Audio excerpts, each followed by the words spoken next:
সবাইকে এক্সপার্ট ইংলিশের পক্ষ থেকে স্বাগতম জানিয়ে আজকে আমরা আলোচনা করব প্রাথমিক সহকারী শিক্ষক তৃতীয় ধাপ 2019 সালে আসা প্রশ্নটি 21/6/2019 যে প্রশ্নটি হয়েছিল সেই প্রশ্নটির শুধু ইংরেজি অংশের সলিউশন এবং এখানে থাকবে সাজেশন অর্থাৎ এই ব্যাখ্যা অনুযায়ী এই অ্যানালাইসিস অনুযায়ী সাজেশন এবং এখানে আপনারা কিছু কথাবার্তা নোট করে নেবেন যাদের নোট করার সুযোগ আছে এবং 20টি প্রশ্ন সলভ করলে 20 × 10 আপনার 200টি প্রশ্ন সমাধানের যোগ্যতা হবে। একই সাথে আপনার মডেল টেস্ট হিসাবে এটা নিতে হবে, দেখতে হবে যে আপনি আসলে এই 20টা কোশ্চেনের মধ্যে কয়টা কোশ্চেন পারতেন। যদি আপনি 20টার মধ্যে 18টা পারেন তবে ধরে নিতে পারেন আপনার প্রস্তুতি ভালো আছে। তো আজকে টেস্টটি হয়ে যাক, তো চলুন শুরু করি। প্রথম প্রশ্ন, ম্যানিফেস্টো। ম্যানিফেস্টো মানে কি? ম্যানিফেস্টো মানে কি? একদম সহজ একটা কোশ্চেন। ম্যানিফেস্টো মানে কি এইটা বহুবার বিভিন্ন পরীক্ষাতে এসেছে। তো এই প্রশ্নটা প্রাথমিক সহকারী শিক্ষক নিয়োগ তৃতীয় পর্যায়ে 2019 সালে ছিল। তো এই কোশ্চেনে দেখেন ম্যানিফেস্টো কথাটার মানে কি এটা জানতে চাইছে। একদম সহজ, ম্যানিফেস্টো কথাটার মানে কি? বহুবার আসছিল এই ভোকাবটা। তাহলে আমরা প্রথমেই রিসার্চ হিসাবে একটা বলতে পারি, ভোকাব থেকে কোশ্চেন আসছে। ভোকাব মিন্স সিনোনিম অ্যান্টোনিম থেকে প্রশ্ন আসছে। আবার এটাকে আপনারা পারিভাষিক শব্দের জায়গাতেও নিতে পারেন। তো বলেন এটার কি অ্যান্সার হবে? খুব দ্রুত আমরা উত্তর করে আগাবো, চেষ্টা করব আপনাদের সাথে মডেল টেস্ট আকারে এটাকে এগিয়ে নেওয়ার। তো ম্যানিফেস্টো কথাটার মানে হলো ইশতেহার, ইশতেহার ঘোষণা। ইশতেহার মানে কি? মানে আপনি হচ্ছে নির্বাচনী প্রচারণার আগে আমি যদি ক্ষমতায় আসি তাহলে আমরা এই বিষয়ে প্রচার মানে এই বিষয়ে আমরা চেষ্টা করব এই বিষয়গুলো করার জন্য। তার মানে এটা হচ্ছে পূর্ব ঘোষিত কোনো আশ্বাস বা কোনো কি স্টেটমেন্ট দেওয়া বা বিবৃতি দেওয়া। তো এটাকেই বলা হচ্ছে ম্যানিফেস্টো। মানে একটা সহজ আরেকটা বাংলা আপনারা জানেন যেটাকে ইশতেহার বলে। তো অনেকে ইশতেহার কথাটার বাংলা জানেন না। এইটা হচ্ছে পলিসি স্টেটমেন্ট বা কি নীতিগত বিবৃতি বা দলীয় বিবৃতি বা যেভাবে আপনারা নিতে পারেন। সাদ্দাম বলছেন 1 নাম্বার, নুসরাত বলছেন 1 নাম্বার রাইট। ওয়েল বিহেভ মানে ভালো আচরণ, ভেরিয়াস ফর্মস বিভিন্ন ধরন, ম্যানিফোল্ড থিংস না, এটা অনেক ভাস্কিত জিনিস, সেটাও বোঝাচ্ছে না। সো ম্যানিফেস্টো মানে পলিসি স্টেটমেন্ট, বাংলায় হলো ইশতেহার। মনে থাকবে, আশা করি সবারই হয়েছে। পরের কোশ্চেনে যাচ্ছি। তাহলে আমরা বুঝলাম সিনোনিম অ্যান্টোনিম অধ্যায়টা পড়তে হবে 2 এবং 3। এই দুটা প্রশ্ন আসছে ভোকাব থেকে। তো আমরা অনেকেই গ্রামার পড়ার জন্য খুব উদ্গ্রীব হয়ে যাই, কিন্তু আমাদের মনে রাখা উচিত যে বাস্তবতাটা আপনাকে অনেকেই বলে না, যে গ্রামার শুধুমাত্র আপনার ইংরেজি ভালো করার জন্য একটা ফাইনাল উপায় নয়। এখানে আপনাকে অবশ্যই মেমোরাইজিং সেকশনে সুযোগ রয়েছে অনেক কোশ্চেন আসার।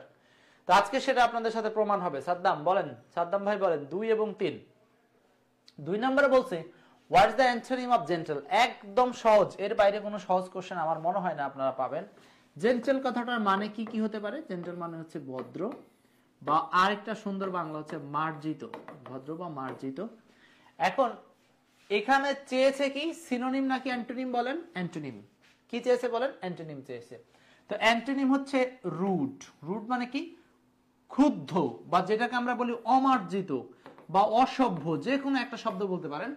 তার মানে হলো এই দুটো শব্দ এন্টি। আপনারা কিন্তু পুরো ক্লাসে এই 20টা কোশ্চেনকে এমন ভাবে সলভ করবেন যেন আর কখনো না পড়তে হয়। পরবর্তীতে যেখানেই দেখেন একবার দেখলেই জন্য আপনি সেটা পারেন, এইভাবে পড়তে হবে। ঠিক আছে? সো 2 এর আনসার হচ্ছে রুড, মানে অসভ্য বা অভদ্র অর্থে বিপরীত শব্দ। আর ক্লেভার মানে চালাক, এটা ভিন্ন একটা ওয়ার্ড। হার্স মানে কি? হার্স মানে হচ্ছে কর্কশ। কর্কশ মানে আসলে কি? কর্কশ মানে হলো বেসুরো বা যেটা শুনতে ভালো লাগে না এমনটা। আরেকটা হচ্ছে মডেস্ট। মডেস্ট মানে কি? বিনয়ী বা ভদ্র। বিনয়ী বা ভদ্র, যেমন আপনারা কিন্তু বেশ বিনয়ী ভদ্র। আরেকটা বিষয়, আমাদের এক্সপার্ট ইংলিশে যারা ক্লাস করেন এরা বেশ বিনয়ী এবং ভদ্র আমার কাছে মনে হয়। 3 নম্বর বলা হচ্ছে optimist is to cheerful. Optimist is to cheerful as pessimist. এটা মানে কি? এটা হচ্ছে অ্যানালজি টাইপের কোশ্চেন। কিন্তু বলছে অপটিমিস্ট ইজ টু চেয়ারফুল মানে যে ব্যক্তি অপটিমিস্ট, অপটিমিস্টের বাংলা হচ্ছে আশাবাদী। অপটিমিস্টের বাংলা হচ্ছে আশাবাদী।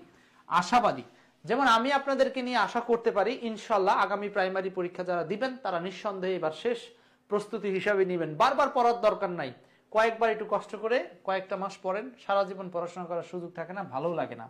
সো আশাবাদী, যেমন আশাবাদী বেশ ব্যক্তি কি থাকে? আনন্দ সম্পন্ন হয়। চেয়ারফুল মানে কি? আনন্দময়। আনন্দময়। একইভাবে পেসিমিস্ট মানে কি? উল্টো শব্দ। পেসিমিস্ট মানে হতাশাবাদী, পেসিমিস্ট মানে কি হতাশাবাদী। সো হতাশাবাদী ব্যক্তি কি হয়, হতাশাবাদী হচ্ছে বিষণ্ণ হয়, গ্লুমি, গ্লুমি মানে হলো বিষণ্ণ। এবার দেখেন কার কার উত্তর হয়েছে, ঠিক আছে। সাদ্দাম বলছেন হার্টস হবে না, আগের প্রশ্নটি হার্টস হবে না। জেন্টেল ভদ্রের বিপরীত হবে রুড মানে অভদ্র বা অসভ্য। হার্টস মানে কর্কশ, এটা আসলে কথাবার্তার ক্ষেত্রে কর্কশ, আর জেন্টেল ভদ্রতা এটা আচার আচরণের ক্ষেত্রে বা এটা হচ্ছে আপনার দৈহিক নর্মসের ক্ষেত্রে ব্যবহার করতেছি, ঠিক আছে। পেসিমিস্টটা কিসের সাথে সম্পর্ক, গ্লুমি বা বিষণ্ণ থেকে যেমন পেসিমিস্ট হতাশা আসে, আনন্দ থেকে তেমনি কি আসে অপটিমিস্ট বা আশাবাদীরা পাওয়া যায়। মেঘলা আকাশ বলছেন 3 সি, রাইট। ওকে, বাকি শব্দগুলো কি, মিন মানে হচ্ছে মিন মানে কি অর্থ দেওয়া এরকম, আর হেল্পফুল সাহায্য পিটি। ওকে, এগুলো সব পারেন, আমরা চলে যাব নেক্সট প্রশ্নে। তাহলে আমরা 3টা প্রশ্ন দেখলাম, 3টাই কিন্তু ভোকাব থেকে আসছে, right. And then question number 4, opposite of parses. আহা, এর যা সহজ কোনো কোশ্চেন হয় নাকি। পার্সেস কথাটা এখন আপনারা শুদ্ধভাবে জানেন, পার্সেস মানে হলো ক্রয় করা। পার্সেস মানে কি ক্রয় করা। যারা জানেন না এখনো তাদের উদ্দেশ্যে বলছি, এটা জানার কথা সবারই। পার্সেস মানে হলো ক্রয় করা। তো ক্রয় করার বিপরীত শব্দ একদম সেম, সেল মানে বিক্রয় করা। একটা জিনিস এখানে খেয়াল রাখতে হবে, এটা কিন্তু ভার্ব ওয়ার্ড, রাইট। আর এইটার একটা নাউন শব্দ আছে, সেটা হচ্ছে এসএলই, সেল। সেল হচ্ছে নাউন, আর এটা হলো ভার্ব, সেল। প্রোডিউস মানে উৎপাদন করা, এটা ভার্ব ওয়ার্ড, প্রোডিউস, হ্যাঁ, উৎপাদন করা। বাই মানে কেনা, এটাও ভার্ব ওয়ার্ড। প্রকিউর, প্রকিউর মানে কি ভুলে গেছি। আচ্ছা, তাহলে এই যে 4টা অপশন আপনারা যদি পড়ে নেন, এগুলো থেকেই পরীক্ষা কোশ্চেন হয়। আর দেখেন কত স্লি প্রশ্ন হচ্ছে। তো তারপরেও আমরা প্রাইমারিতে টিকি না, কেন টিকি না? কারণ আপনি পরীক্ষার হলে অতি বেশি আত্মবিশ্বাসী হওয়ার কারণে সহজ কোশ্চেনটাকে আপনি ভুল দাগিয়ে আসবেন, এই কারণে। তো আসেন আমরা কিন্তু আজকের পরীক্ষাতে এমন কিছু কোশ্চেন দেখবো 20টার মধ্যে, যে প্রশ্নগুলো দেখবেন যে আপনার সহজ মনে হলেও ভুল হয়ে যেতে পারে। তো আজকে কিন্তু চ্যালেঞ্জ থাকলো, শেষ পর্যন্ত দেখবো কার কার মোট 18টা প্রশ্নই, মানে 20টার মধ্যে 18টা হচ্ছে, ঠিক আছে। সেবিকুন Nahar Saddam. 5 number, mankind. Mankind মানে কি? ম্যানকাইন্ড, ম্যানকাইন্ড মানে কি মানব জাতি, মানব জাতি। ম্যানকাইন্ড মানে মানব জাতি, ম্যানকাইন্ড মানব জাতি। তো আমরা একটু শেয়ার করে দিব যারা ক্লাসে আছেন। প্রাইমারি পরীক্ষার ইংরেজি প্রশ্ন বিশ্লেষণ চলছে, ওকে। তো বলছে ম্যানকাইন্ড, ম্যানকাইন্ড কি মানব জাতি। মানব জাতি মানে কি, এই যে দা হিউম্যান রেস। এই রেস মানে হচ্ছে জাতি বা গোষ্ঠী, এই রেস মানে কি জাতি বা গোষ্ঠী, হিউম্যান মানে মানব। সো ম্যানকাইন্ড কথাটা সিনোনিম হচ্ছে দা হিউম্যান রেস। একদম সোজা সাপটা কোশ্চেন, আর কিছু নাই। নেক্সট চলে যাচ্ছি। তাহলে আমরা কয়টা কোশ্চেন অলরেডি 5টা কোশ্চেন দেখেছি, যে 5টাই হচ্ছে সিনোনিমাস বা অ্যান্টোনিমাস বলতে পারেন, বা ভোক্যাব থেকে আসছে, সিনোনিম অ্যান্টোনিম থেকে আসছে। তাহলে ভোকাবুলারি চ্যাপ্টারটা আমাদেরকে অবশ্যই অবশ্যই পড়তে হবে। Next 6 number, harvest is related to. Harvest, harvest is related to. Harvest, harvest কিসের সাথে জড়িত? Harvest is related to harvest. Harvest মানে কি বলেন? হারভেস্ট মানে কি? হারভেস্ট মানে ফসল, ফসল উত্তোলন বা ফসল কাটা। হারভেস্ট মানে ফসল উত্তোলন, right? Okay, harvest is related to. আবারও ভোকাব রিলেটেড কোশ্চেন, মোট 6টা হয়ে গেল কিন্তু। তো বলছে হারভেস্ট ইজ রিলেটেড, হারভেস্ট কিসের সাথে জড়িত? নিঃসন্দেহে ক্রপ বা শস্য, শস্যমালা বা শস্য কাটার সাথে জড়িত। স্টক পাইল মানে কি জানেন? স্টক পাইল, পাইল মানে হলো স্তূপ, এইটা জানলে হবে। পাইল মানে স্তূপ। আর স্টক মানে কি? স্টক মানে হলো এটাকে কি বলে, স্টোর করা বা জমানো, গুদামজাতকরণ করেন, রাইট? তাহলে স্টক পাইল মানে হচ্ছে যেখানে অনেক বিষয় একসাথে মজুত করা থাকে, যেটা ভবিষ্যতে ইউজ করা হবে, এরকম অর্থে স্টক পাইল শব্দটা ইউজ করা হয়, ওকে। আর এখানে ট্রাক্টর মানে তো জানেন, যেটাতে নাঙ্গল চাষাবাদ করা হয়। অটাম মানে হচ্ছে শরৎকাল। বেশ, এই হচ্ছে 6 নম্বর কোশ্চেন, ইজি কোশ্চেন। শুধু ভোক্যাব সেকশনটাকে আপনাকে দখলে রাখতে হবে, তাহলে আপনি প্রাইমারিতে বেশ ভালো করতে পারবেন, ওকে। আমার যে প্রাইমারি ইংলিশ কোর্স আছে আপনারা জানেন, সেই কোর্সে আমরা মাত্র 18টা ক্লাস নিব গ্রামারের উপরে, 18টা ক্লাস। এর সাথে মেমোরাইজিং অংশটা সাথে রেখে আপনাদের এক্সাম হবে, 18টা এক্সাম হবে। সো ওই কোর্সে কিন্তু আমাদের আগামীকাল থেকেই কোর্সে নাউন চ্যাপ্টার দিয়ে শুরু হবে। যারা যুক্ত আছেন বা হতে চান জানাবেন আপনারা, ঠিক আছে। দেখেন 7 নাম্বার বলছে অবাক কাজ এর ইংরেজি কি। এই কোশ্চেনটা নিয়ে একটু সমস্যা আছে, দেখি আপনারা কে কি উত্তর করছেন। 7 নাম্বারটা সাদ্দাম হোসেন, মেঘলা আকাশ। আমরা আরো কয়েকটা একটু শেয়ার চাই, যারা শেয়ার করতে পারেননি 2-4টা একটু শেয়ার করে দিয়েন। বলেন মেঘলা আকাশ কি করবো এটা? অবাক কাজ এর ইংরেজি কি? অবাক কাজ, অবাক কাজ। 7 বলছেন ডি নাম্বার। এই তো দেখেন এখানটাতেই সমস্যা। কেউ বলবেন ডি নাম্বার, পুরো নেট ভরা ঘোরা আছে, ওয়ান্ডারফুল ওয়ার্ক এ নাম্বার। এখন এইরকম কোশ্চেনের ক্ষেত্রে আপনারা পরীক্ষার হলে নেগেটিভ মার্কিং অর্জন করবেন। এই নেগেটিভ মার্কিংটা কমানোর জন্য আপনাদেরকে এই ক্লাসগুলো করতে হবে। এখন কি করবেন? এই যে দেখেন কেউ বলছেন ওয়ান্ডারফুল, আবার কেউ বলছেন, নুসরাত বলছেন এ নাম্বার। আপনি নেট সার্চ দিলে অহরহ জায়গাতে পাবেন যেখানে বলা আছে অবাক কাজ হচ্ছে ওয়ান্ডারফুল ওয়ার্ক। বাট এই কোশ্চেনটা অ্যান্সার হওয়া উচিত হোয়াট ইজ স্ট্রেংথস, বা এটা এখানে হোয়াট এ স্ট্রেংথ থাকলে হতো হোয়াট এ স্ট্রেংথস।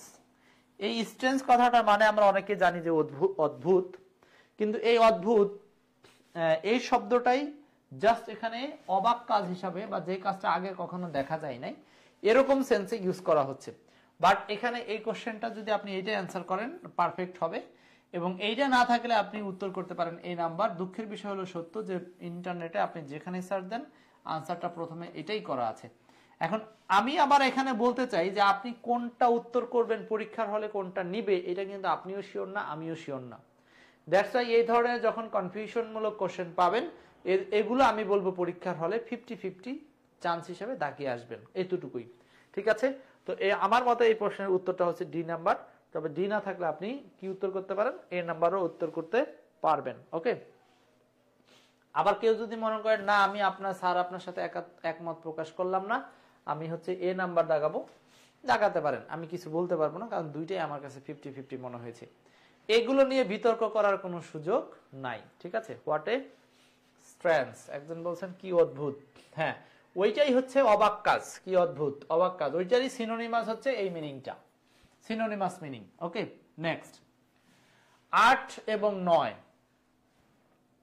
8 নম্বরে বলছে কম্পিটেন্ট। দেখেন আমরা এই পর্যন্ত যতগুলো কোশ্চেন সলভ করতেছি, যে 8-9 সবগুলো দেখেন মেমোরাইজ থেকে, এখনো গ্রামারের কোশ্চেন পাইনি, অথচ মোট কোশ্চেনই হবে 20টা।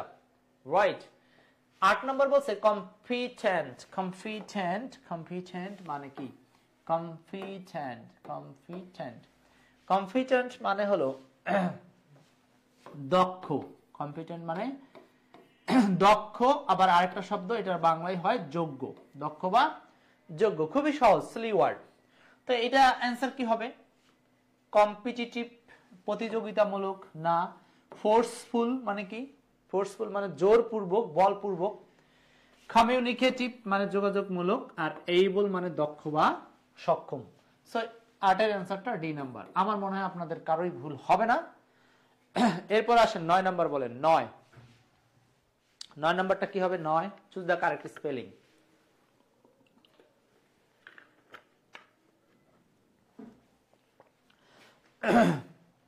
9 নাম্বার স্পেলিংটা বহুতবার আসছে, বহুতবার আসছে। আপনারা সার্টেইন মানে কি জানেন? সার্টেইন,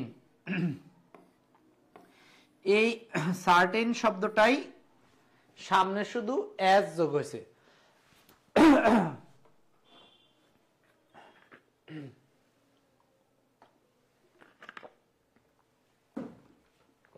সার্টেন শব্দটা সামনে শুধু কি যোগ হয়েছে? এস। তো এস সার্টেইন মানে কোনো কিছুতে নিশ্চয়তা দেওয়া। সো 9 এর অ্যান্সারটা হবে এ নাম্বার। এই যে কারেক্ট স্পেলিং, আপনারা যদি এটাকে ডিভাইড রুল ফলো করেন, এক্সপার্ট ইংলিশ বইতে এরকম শব্দগুলোকে ডিভাইড রুল আকারে ভেঙে ভেঙে দেওয়া আছে, যা আপনি যখন মূল শব্দটাকে কয়েকটা পার্টে ভাগ করবেন, যেমন অ্যাজ এটাকে প্রিফিক্স বলতে পারেন। সার্টেইন হচ্ছে মূল শব্দের দুইটা সিলেবল। সার, সিইআর, সার্টেইন বানানে কোনো ভুল হবে না। সার বানানে অনেক সময় এস মাথার মধ্যে আসতে পারে, কিন্তু যারা শুধু সার্টেইন শব্দটা চিনেন তারা কখনো এস দিয়ে লিখবেন না। নিঃসন্দেহে জানেন যে সি দিয়ে হয়। তো আপনি যদি জানেন অ্যাজ হচ্ছে জাস্ট একটা প্রিফিক্স, তখন আপনি কিন্তু নিঃসন্দেহে উত্তরটা করতে পারতেছেন। অতএব ডিভাইড রুল অ্যাপ্লাই করেন, যে কোনো স্পেলিংকে কাজে লাগাতে পারবেন বা মনে রাখতে পারবেন। এই ছিল 9 নাম্বার প্রশ্ন। ক্লিয়ার?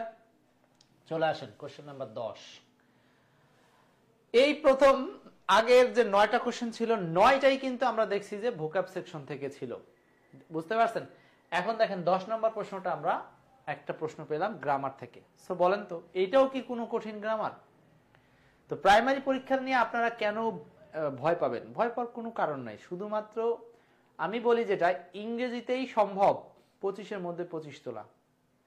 শুধু আমার রুটিন অনুযায়ী 18টা ক্লাস আছে, 18টা ক্লাস যদি কেউ করে ফেলেন এবং 18টা এক্সাম আছে সাথে, পরীক্ষাগুলো দিয়ে যান ধৈর্য ধরে, সুন্দরভাবে আপনার কোর্সটা কমপ্লিট হয়ে থাকবে।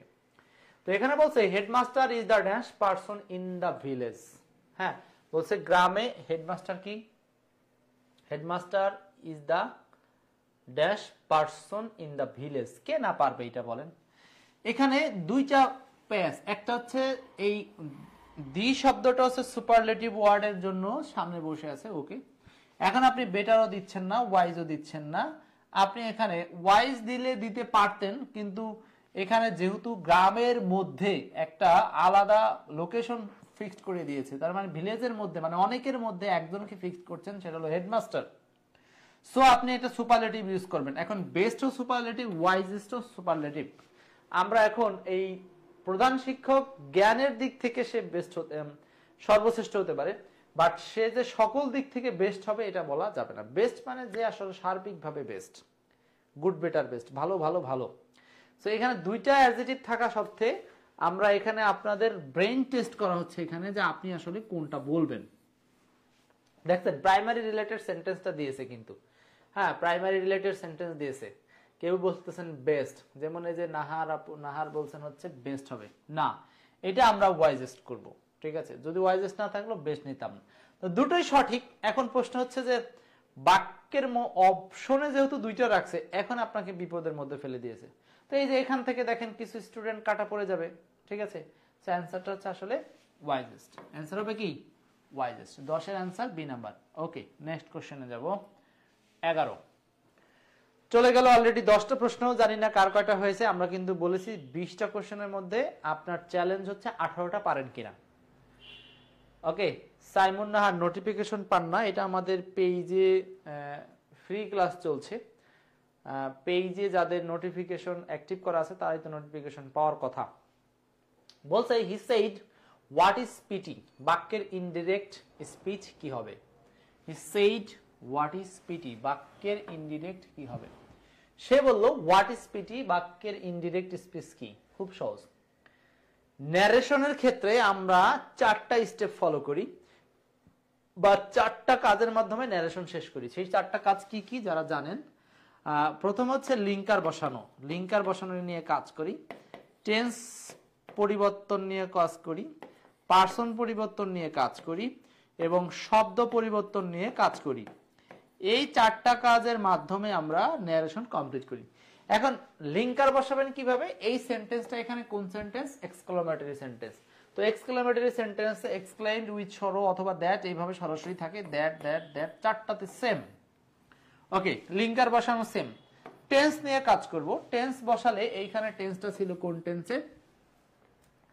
প্রেজেন্ট ইনডেফিনিট টেন্সের ইজ। তাহলে আমাকে টেন্সটাকে চেঞ্জ করে করতে হবে পাস্ট টেন্স। তো পাস্ট টেন্স এখানে একটাতেই আছে, আর বাকি সবগুলোতেই ভুল, সবগুলোতেই ভুল। সো দেখেন আমরা জাস্ট এখানে 4 স্টেপ সলিউশনের মাধ্যমে, আমরা এক্সপার্টে 4 স্টেপ করি, তো 4 স্টেপে আমাদের যাওয়ার প্রয়োজন হয়নি, আমরা জাস্ট 2 স্টেপ পর্যন্ত গিয়েই আমরা অ্যান্সারটা পেয়ে গেছি। তাহলে যেহেতু আমরা 2টা স্টেপের মাধ্যমে উত্তরটা পেয়ে গেছি, সো এইভাবেই কিন্তু চাইলে অ্যান্সারটা করা যায়, ঠিক আছে। এবার দেখেন এইখানে এই যে পিটি আছে তো 4 নম্বরে, একজন বলছেন পিটি নাই, সেবিকুনার আছে, লাস্টে আছে, নিচে আছে, দেখেন নিচে আছে। আচ্ছা, বোঝাতে পারলাম? তো এখানে অনেকে চিন্তা করতে পারেন যে এখানে গ্রেড শব্দটা কিভাবে আসে। হ্যাঁ, মনে রাখবেন এই যে হোয়াট যদি উঠে যায় সেক্ষেত্রে আমরা গ্রেড শব্দটাকে নিয়ে আসতে পারি। ওকে, গ্রেড শব্দটাকে আনতে পারি। সো ন্যারেশনের এই রুলসগুলো আমরা আমাদের বেসিক ক্লাসগুলোতে আলোচনা করব। এইটা জাস্ট কোশ্চেন সলিউশনে আপনারা খেয়াল রাখেন কোন কোন চ্যাপ্টার থেকে কোশ্চেন আসতেছে। আমাদের কিন্তু আজকে শুধু অ্যানালাইসিস চলছে এবং একই সাথে মডেল টেস্ট, আপনার নিজেকে যাচাই করবেন। তাহলে আমরা ন্যারেশন চ্যাপ্টারটা পড়বো, মনে রাখবেন, ঠিক আছে। পার্সন পরিবর্তন নিয়ে অনেক কথা থাকে, সেগুলো আমরা মূল ক্লাসে যখন যাব তখন হবে আলোচনা ইনশাআল্লাহ। নেক্সট 12 নম্বর, আবারও দেখেন ভোক্যাব সেকশন থেকে কোশ্চেন আসছে। আবারও ভোক্যাব সেকশনের কোশ্চেন, চ্যালেঞ্জ, দেখবো কার কার 18টা কোশ্চেন সমাধান হয়। দ্য অপোজিট অফ ফ্রেন্ডশিপ, ফ্রেন্ডশিপের অপোজিট কি? ফ্রেন্ডশিপের অপোজিট কি? খুবই সহজ, বন্ধুত্ব। এটার অপোজিট হচ্ছে এনিমিটি, মানে কি? এনিমিটি মানে শত্রুতা। ওকে, একদম শেষ। লগারহেড মানে কি জানেন? লগারহেড মানে কি? বোকা, নির্বোধ। আচ্ছা, বিটারনেস মানে তিক্ততা, ডিসলাইক পারবেন। What is the correct antonym of panic? Wow, যে কোনো কিছু নিয়ে আমরা কিন্তু এই যে শব্দগুলো দিয়েছে এগুলো বেশিরভাগই পরিচিত শব্দ। আমি বুঝলাম না যে 19 সালে স্টুডেন্টরা কি এই শব্দগুলো সম্পর্কে জানতো না? এই শব্দগুলো কি তারা পরিচিত ছিল না? তো এগুলো তো আমাদের এখন কিছু কমন ওয়ার্ডস যেটা বাংলার মধ্যে অলরেডি ঢুকে গেছে। দেখছেন আপনার বিভিন্ন পরীক্ষার যে কোশ্চেনগুলো পাওয়া যায় ইংরেজি ভোক্যাব সেকশনে, বেশিরভাগ শব্দ এখন বাংলার মধ্যে এন্ট্রি হয়ে গেছে। ফ্রেন্ডশিপ, এটা কে বলে না বাংলার মধ্যে? ফ্রেন্ডশিপ অলওয়েজ বলে থাকে মানুষ। প্যানিক বাংলার মধ্যে বলে থাকি আমরা, রাইট? তো প্যানিক শব্দের বিপরীত শব্দ হচ্ছে রিল্যাক্স। Relax, relax. দেখছেন? তো এগুলো না পারার মতো কিছুই নাই। হ্যাঁ, আচ্ছা, ক্লিয়ার? 12, 13 এই দুইটাই ছিল ভোক্যাব রিলেটেড কোশ্চেন। ডেন্স মানে কি? ডেন্স, এই ডেন্সের মিনিং আমি জানি না। সিট মানে বসা, লাভ মানে হাসা, আর বিটারনেস তিক্ততা, ডিসলাইক তো জানেনি। এই ডেন্স মানে কেউ জানেন নাকি? ডেন্স, DENC, DENAC একটা আছে যেটা বাংলা হচ্ছে ঘনত্ব বোঝায়, তাই না? কিন্তু এই ডেন্স মানে কি? কারো জানা থাকলে একটু দ্রুত কমেন্টস করে দেন। এখন ডিকশনারি খুঁজে পাচ্ছি না। হ্যাঁ, পাইছি। তাহলে দেখছেন ভোকাব রিলেটেড আগে ছিল 9টা প্রশ্ন, আর এখন পেলাম 2টো, মানে মোট কয়টা হলো? 11টা কোশ্চেন কিন্তু অলরেডি আমরা ভোকাব রিলেটেড পেয়ে গেলাম। তাহলে ভোকাব সেকশনটা, সিনোনিম অ্যান্টোনিম সেকশনটা আপনি যদি না পড়েন কি করে সম্ভব? এই ডেন্স আসলে ডিকশনারিতে নাই, DENCE ডেন্স ডিকশনারিতে শো করছে না শব্দটা, তার মানে এটা ভুল শব্দ, এখানে অন্য কোনো শব্দ হয়তো ছিল। DENAC ডেন্স যদি হয় তাহলে তার বাংলা হচ্ছে গভীর, ঘন, নিবিড়। যদি শব্দটা এরকম হয় DENAC, হয়তো আমার তুলতে বানান ভুল যেতে পারে। ঠিক আছে, আচ্ছা, তাহলে এই ডেন্স বলে হচ্ছে দূরত্ব বা ঘনত্ব বোঝাতে, এটা হলো ডেন্স। ডেন্স মানে গাঢ় বা ঘনত্ব বোঝাতে। ওকে, নেক্সট চলে যাব আমরা পরের প্রশ্নে। অলরেডি কয়টা শেষ করলাম? 13টা। খেয়াল রাখেন কার কয়টা হচ্ছে। 14 নম্বর, হার্ডলি মিন্স। আবারও দেখেন ভোকাব রিলেটেড কোশ্চেন, দেখছেন? তাহলে আপনারা শুধু শুধু গ্রামার নিয়ে বেশি হয়রান হওয়ার কোনো সুযোগ নাই। ভোকাব সেকশনগুলোই পড়তে হবে, কিন্তু সাজেশন সহ পড়তে হবে, কারণ আপনি পৃথিবীর সব ভোকাব পড়ে শেষ করতে পারবেন না। অনেক ভোকাবুলারি ওয়ার্ডস। হার্ডলি, হার্ডলি মানে কি? আহা, এই শব্দটা আমাদের মধ্যে খুব পরিচিত। আমি ইংরেজি পড়াই এই জন্যই মনে হচ্ছে এরকম না, আপনারাও জানেন। হার্ডলি মানে কি? কদাচিৎ। হার্ডলি মানে কদাচিৎ। কদাচিৎ কথাটা বাংলা হচ্ছে খুব কমই। কদাচিৎ মানে খুব কমই। তো এখানে সমস্যাটা দাঁড়াচ্ছে যে হার্ডলি শব্দের মিনিং আপনি কোনটা নেবেন। এইবার হচ্ছে অনেকের মধ্যেই ভুল বোঝাবুঝি তৈরি হবে। 14 নম্বর, দেখি দেখি মেঘলা আকাশ, নূর আলম মিয়া, সাদ্দাম, হার্ডলি শব্দের মিনিং কোনটা দিব? হার্ডলি ফাস্ট, ফাস্ট উত্তর করেন। হার্ডলি, হার্ডলি এর বাংলা হবে স্ক্যারসলি। হার্ডলি, বেয়ারলি, রিয়ারলি, স্ক্যারসলি, সেলডম, এই শব্দগুলো। হার্ডলি এর সমজাতীয় মিনিং আর কি কি আছে দুই একটা আপনারা লিখতে পারেন। দেখছেন এই বছর আসছে কি হার্ডলি থেকে স্ক্যারসলি। আগামীবার অপশনে দিল barely, barely, rarely, rarely, seldom, seldom, এই শব্দগুলো দিল। যে কোনো একটাই কিন্তু আপনাকে দিতে পারে। আচ্ছা, হার্ডলি যদি অ্যান্টি শব্দ বলে সেটা হলো বিপরীত শব্দ ফ্রিকোয়েন্টলি। এখানে চেয়েছে কি? সিনোনিম হলো স্ক্যারসলি। ফ্রিকোয়েন্টলি হলো বিপরীত শব্দ। ভেরি অফেন মানে খুব কম। পজিটিভলি, পজিটিভলি মানে কি? ইতিবাচক ভাবে, রাইট? আচ্ছা, তাহলে এখানে অ্যানসারটা হচ্ছে হলো ফ্রিকোয়েন্টলি, ঘন ঘন, পূর্ণ পূর্ণ, সরি অ্যানসারটা হচ্ছে স্ক্যারসলি, স্ক্যারসলি। সিনোনিম চাইলে এইটা অ্যানসার, অ্যান্টোনিম চাইলে এইটা হতো। বোঝাতে পারলাম? এই হলো 14 নম্বর। এটা অনেকে বলবে অ্যাডভার্ব অধ্যায়ের কোশ্চেন, অনেকে আমরা বলতে পারি এটা হচ্ছে ভোকাব থেকেও আসা কোশ্চেন বলা যায়। তবে আমি বলবো এটা অ্যাডভার্ব চ্যাপ্টার, গ্রামার অধ্যায়টা আপনারা পড়লে এই শব্দটা চিনবেন। Okay, next 15 number, Ilias Hossain, Ilias Islam, Palash 14 বলছিলেন, right. Choose the correct sentence. Okay, দারুণ একটা গ্রামারের কোশ্চেন। এই গ্রামারের কোশ্চেনটা আমি জানি অনেকে ভুল করবেন, অনেকেই ভুল করবেন। দেখি, আমাদের চ্যালেঞ্জ ছিল 20টা কোশ্চেনের মধ্যে যারা 18টা পারবেন ধরে নিব তাদের প্রস্তুতি ভালো আছে। 20টা কোশ্চেনের মধ্যে আমরা যেহেতু ফ্রি ক্লাস, চাইলে একটু ক্লাসটা শেয়ার করে দিতে পারি। আর মাত্র 5টা কোশ্চেন আছে সলিউশন বাকি। 15 নম্বর বলছে চুজ দ্য কারেক্ট সেন্টেন্স। এখানে কোন বাক্যটা, কোন সেন্টেন্সটা সঠিক? The poor are not always dishonest. The poor are not always dishonest. The poor is not always dishonest. Poor are not always dishonest. আকাশ মেঘলা আকাশ বলছেন এই নাম্বার, নুরুল আলম মিয়া বলছেন এই নাম্বার। যুক্তি থাকতে হবে এবং এই গ্রামারের রুলসটা কিন্তু জানতে হবে, না জেনে উত্তর করলে কাজ হবে না। এখানে অনেকগুলো উদাহরণ এই পরীক্ষায়, বিভিন্ন পরীক্ষা আসে এই রুলসটা থেকে। খুবই গুরুত্বপূর্ণ একটা রুলস, যেটা বলা হয় স্টারের উপরে পাওয়ার দিলাম, ধরেন 1 কোটি, 1 কোটি পাওয়ার দেন স্টারের উপরে। ওকে, 15 পলাশ, নিশ্চিত কোনটা হবে? 7 আর 15 সি, পলাশ 15 এ। আসেন আমরা একটু দেখি রুলসটা কি। নিয়মটা হচ্ছে, নিয়মটা একটু লিখবেন, দা প্লাস অ্যাডজেটিভ। এই অ্যাডজেটিভ আবার পৃথিবীর সকল অ্যাডজেটিভকে নেবেন না, এইটা হচ্ছে ব্যক্তির গুণ বোঝাতে, ব্যক্তির গুণ। এবার গুণ বা দোষ আপনি যেটাই বলেন সমস্যা নাই, মানে ব্যক্তিকে রেফার করতে যে সমস্ত অ্যাডজেটিভ গুলো আছে। এখন বলেন ব্যক্তিকে রেফার করতে কি কি অ্যাডজেটিভ আছে যেগুলো দিয়ের পরে বসানো যায়? ওখানে তো দা পোর আছেই, এরপর দেখেন দা রিচ, দা অনেস্ট, হ্যাঁ দা অনেস্ট, দা ব্রেভ, মানে যে শব্দগুলো ব্যক্তিকে বোঝাচ্ছে, হ্যাঁ এই শব্দগুলোর কথা বলতেছি। The rich, the honest, the brave, the poor, হ্যাঁ এরকম আরো কি কি যত শব্দ আপনি বলেন, দা ইয়ং শব্দটা বলতে পারেন, দা ইয়ং। এই যে শব্দগুলোর সামনে আমরা যখন দি দিচ্ছি, তখন এই দি দিলে এই শব্দগুলো তখন ব্যক্তিতে রূপান্তর হয়ে যাবে। শুধু ব্যক্তি হবে না, ওই ব্যক্তি থেকে সেটা প্লুরাল কমন নাউনে অর্থ দিবে। এর মানে হচ্ছে শুধু পোর শব্দটার বাংলা হচ্ছে গরিব, যেটা ছিল অ্যাডজেটিভ। এই অ্যাডজেটিভের সামনে আমরা যখন দি দিব তখন এটা হয়ে যাবে গরিবেরা। তো নরমালি পোর ছিল গরিব, গরিব, বাট যখনই একসাথে দিলাম দা পোর, এর বাংলা হচ্ছে গরিবেরা, গরিবেরা। আর এই গরিবেরা বোঝাতে এই শব্দটা হচ্ছে আপনার প্লুরাল, তখন মানুষকে বোঝাচ্ছে। আর প্রথমে ছিল গরিব, মানুষের অবস্থা, তাহলে মানুষের অবস্থা প্রকাশ করলে সেটা ছিল অ্যাডজেটিভ। আর এই অ্যাডজেটিভের সামনে যখনই আমরা দি ইউজ করলাম তখন এইটা গ্রামারে রুলস অনুযায়ী দাপর মানে গরিবেরা বা গরিব ব্যক্তিরা। তো গরিব ব্যক্তিরা, গরিব ব্যক্তিগণ কথাটা প্লুরাল। তো প্লুরাল মানে এরপরে ভার্বটা হয়ে যাবে প্লুরাল, রাইট? একদম সহজ হিসাব। এখন দেখেন এই রকমটা কোথায় কোথায় মিল আছে। আপনি যখন দা পোর বলছেন, পোরের সাথে এস যোগ করা যাবে না, কারণ এটা অ্যাডজেটিভকে এস দিয়ে প্লুরাল করা যায় না।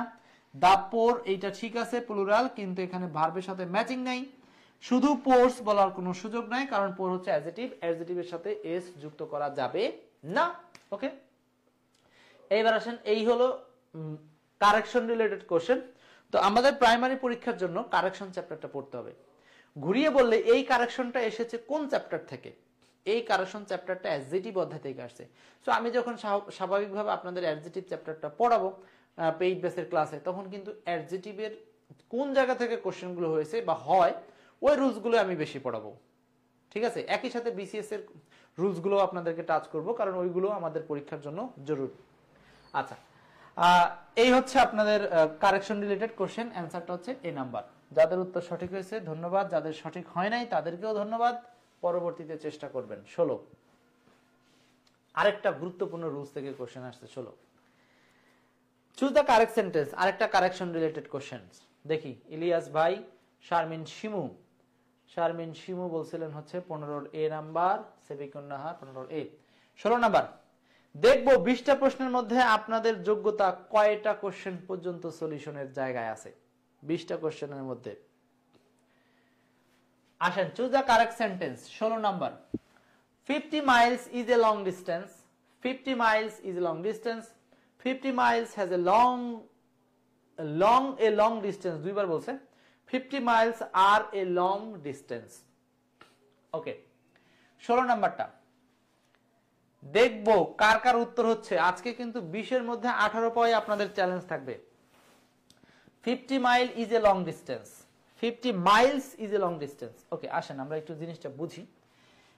এই যে একটা শব্দ ডিস্টেন্স, ডিস্টেন্স বোঝাতে যে সমস্ত শব্দগুলো আছে, যেমন এখানে বলা আছে মাইল, তারপরে ধরেন মিটার বোঝায় অনেক সময়, তারপর হচ্ছে কিলোমিটার বোঝায় সংক্ষেপে কিলোমিটার। হ্যাঁ, এই যে শব্দগুলো মাইল, মিটার, কিলোমিটার, এই যে মিটার ডিস্টেন্স দূরত্ব বোঝাতে যে শব্দগুলো আমরা ইউনিটগুলো পাই, এককগুলো পাই, এই এককগুলো আপনি চাইলে সংখ্যা দিয়ে প্লুরাল সেন্সে ইউজ করতে পারবেন। কিন্তু এই যে ডিস্টেন্স শব্দটা, এটাকে প্লুরাল করা যায় না। ঠিক যেমন আমরা জানি টাইম শব্দটা, টাইম শব্দটার যে এককগুলো আছে যেগুলোকে আমরা ভেঙে সংখ্যা দ্বারা ইউজ করতে পারি, যেমন আওয়ার্স, এটাকে আপনি আওয়ার্স বলতে পারেন। সেকেন্ড, সেকেন্ডকে আপনি বলতে পারেন 5 সেকেন্ডস, এর যোগ করতে পারেন, রাইট? আবার দেখেন, আমরা যদি মানি শব্দটার দিকে তাকাই, মানি একক যেটা, হ্যাঁ, মানিকে আমরা আবার প্লুরাল করার জন্য ডলার্স ইউজ করতে পারি, ডলার্স। হ্যাঁ, শুধু ডলার, $1 হিসাবে। আবার আপনি চাইলে $10 করতে পারেন, $10 করতে পারেন, ঠিক আছে? এখানে আবার একটা এক্সেপশন আছে, টাকা শব্দটাকে কখনোই প্লুরাল করা যাবে না, টাকা টাকাই থাকে। তো এই যে কিছু হলো একক শব্দ, আর কিছু হলো ওই একক শব্দকে ভেঙে নতুন কিছু শব্দ তৈরি করা হয়, যেগুলোকে আমরা কাউন্ট করতে পারি। এইখানেই হচ্ছে আমাদের সাবজেক্ট ভার্ব এগ্রিমেন্টের একটা রুলস আছে। সাবজেক্ট ভার্ব এগ্রিমেন্টের এই রুলসটাতে বলা হয় যে যখন এই শব্দগুলো আনকাউন্টেবল সেন্স এবং এদের কাছ থেকে ভেঙে যাদেরকে পাবো এরা কাউন্টেবল সেন্স, কাউন্টেবল সেন্স হলেও সমস্যা হলো এগুলো যখন বাক্যের সাবজেক্টের পজিশনে আসবে, এগুলো যখন বাক্যের সাবজেক্টের পজিশনে আসবে, তখন এরা প্লুরাল সেন্সের সাবজেক্টের সামনে বসলেও ভার্ব হবে সিঙ্গুলার। কেন হয় সেটা আমরা যাই দেখেন। যেমন 50, আপনি মাইল কথাটা কোথায় আছে? এই যে মাইল, ডিস্টেন্সের একক, মানে এই মাইলের একক হচ্ছে ডিস্টেন্স, তো ডিস্টেন্স থেকে ভেঙে পাচ্ছি মাইল। তো মাইল শব্দটাকে যদি আমরা প্লুরাল করতে চাই, সামনে প্লুরাল সংখ্যা দিলেই হবে। তো সামনে প্লুরাল আছে, অতএব শুধু মাইল ব্যবহার করা যাবে না। সামনে প্লুরাল আছে, অতএব এখানে মাইলস নিতে হবে, এটাই সঠিক। সামনে প্লুরাল আছে, এখানে মাইলের সাথে এস দিতে হবে, এটাই সঠিক। সামনে প্লুরাল আছে, এখানে মাইলের সাথে এস দিতে হবে, এটাই সঠিক। তো এই পর্যন্ত আমরা 3টা অপশন পেলাম। আপনারা পরীক্ষার হলে সবসময় মাইনাস ফর্মুলা ইউজ করবেন, আর মাইনাস ফর্মুলা ইউজ করলে নিঃসন্দেহে আপনি দেখবেন অপশনগুলো ছোট হয়ে আসবে, আপনার পরীক্ষার হলে উত্তর করাটা সহজ হবে। ওকে, এখন আসেন এই 3টার মধ্যে অ্যান্সার যাব।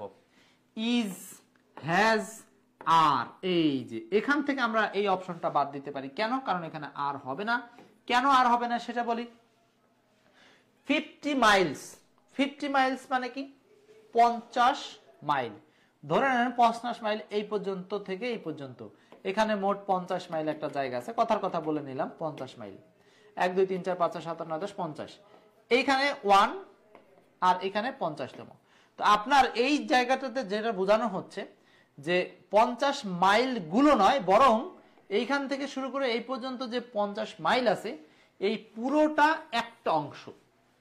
দূরত্বের সেন্সটা 50 মাইল, বাট এই 50 মাইলটা একটা একক খণ্ড, একক খণ্ড।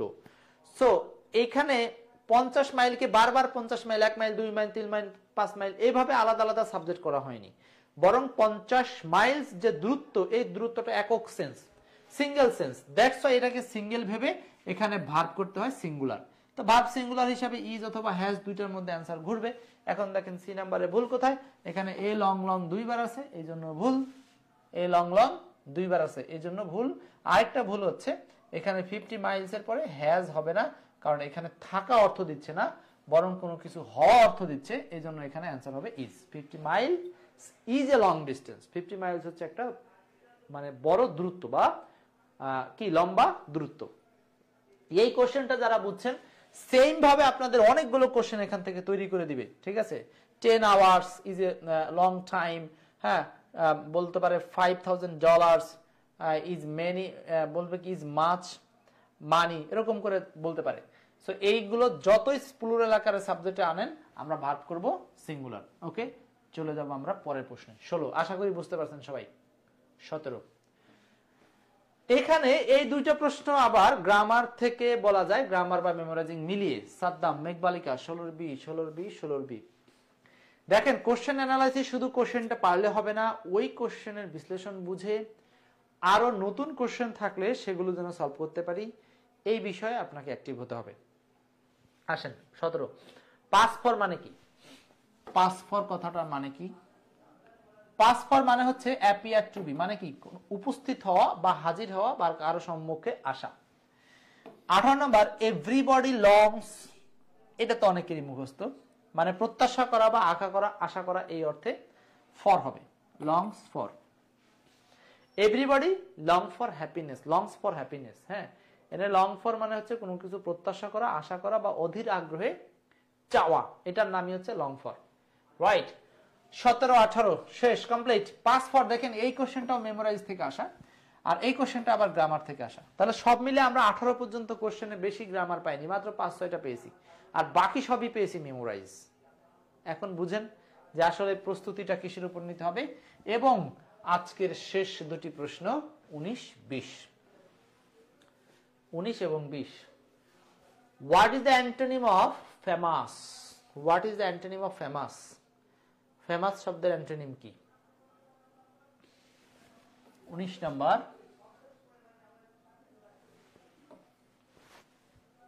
What is the antonym for famous? Famous শব্দের অ্যান্টোনিম কি? 20 number, he sleeps a sound sleep. Famous মানে বিখ্যাত, ইহা না জানে কে। দেখছেন কত সহজ শব্দ, এগুলো সব বাংলায় অলরেডি প্রবেশ করেছে। এই শব্দগুলো বাংলায় আমরা কথা বলি, প্রচুর শব্দ আছে বাংলা ইউজ করি। লোকটা খুব ফেমাস, আমার ফেমাস হতে ইচ্ছা করে, এই ধরনের শব্দ আমরা প্রচুর ব্যবহার করি। তো ফেমাস মানে বিখ্যাত, ইলিটারেট মানে অশিক্ষিত, ইম্যাচিউর মানে অপরিপক্ক, অপেক কথাটা মানে হলো অস্বচ্ছ, এটা বিভিন্ন পরীক্ষায় বারবার আসছে। আর অবস্কিউর মানে হচ্ছে অজ্ঞাত। অজ্ঞাত মানে যাকে কেউ চিনে না। যেমন ধরেন আমাকে অনেক মানুষ চিনে না। অনেক বিখ্যাত লোক আছে অনলাইনে, অনেক ইংলিশ শিক্ষক আছে, আমি আলিম স্যার, আমাকে অনেকে চিনেনি না, হয়তো এখন অনেক ক্লাস নিচ্ছেন, আমার নাম জানেন না। তো এক্সপার্ট ইংলিশ থেকে আমি আলিম স্যার, এই যে ফেমাস বা পরিচয়টা, এটা অনেকে জানেন না। তো এই পরিচয়টা একটু জানতে হবে। পরিচয় জানাটাই হচ্ছে ফেমাস, বা যে ব্যক্তির পরিচয় অনেকে জানে সে ব্যক্তিকে বলা হচ্ছে ফেমাস। আর অ্যান্টোনিম হচ্ছে অবস্কিউর, মানে তাকে কেউ চিনে না, অজ্ঞাত। Next 20 number, he sleeps a sound sleep. সে ঘুমায় একটা সুন্দর ঘুম। এই সাউন্ড মানে হচ্ছে নির্মল, শান্ত, সজীব, মানে ঘুমের বিশেষণ দেওয়া হচ্ছে। সো এই সাউন্ড শব্দটা নিঃসন্দেহে এদিকে আর্টিকেল, এদিকে নাউন, মাঝখানে যেটা আছে সেটা হলো adjective. So adjective answer C.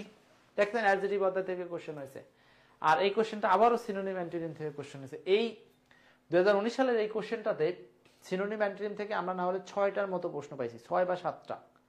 তা আপনি বুঝেন যে আপনি যখন ইংরেজি পড়বেন তো কি দিয়ে শুরু করতে হবে।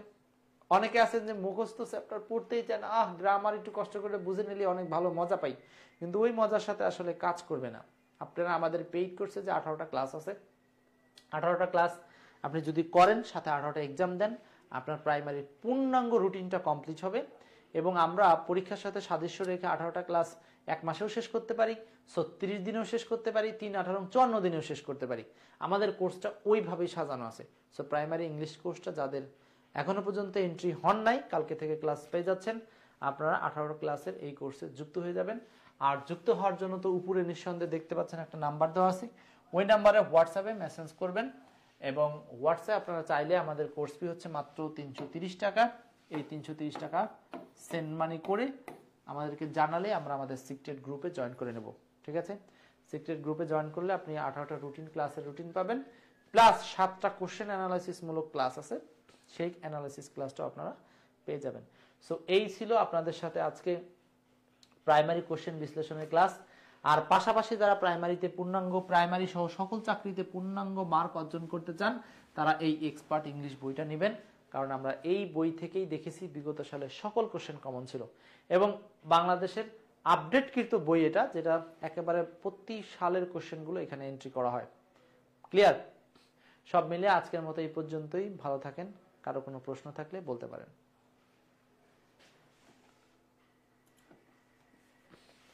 সাবিকুন নাহার বলছেন কত ছাড়? ও বললাম তো 330 টাকা হচ্ছে আমাদের কোর্স ফি। এটা 660 টাকা ছিল, সেখান থেকে 50% লেস করে 330। খবরদার কেউ কোনো দরদাম করবেন না, আমার অত দরদাম পছন্দ না।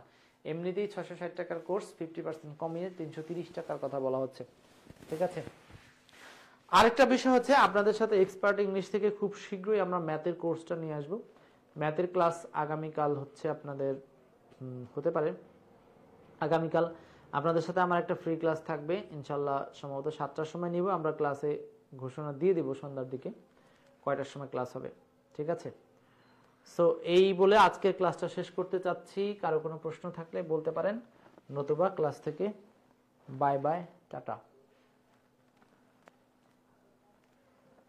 যদি শুনি আমি না কষ্টে আছো তুমি।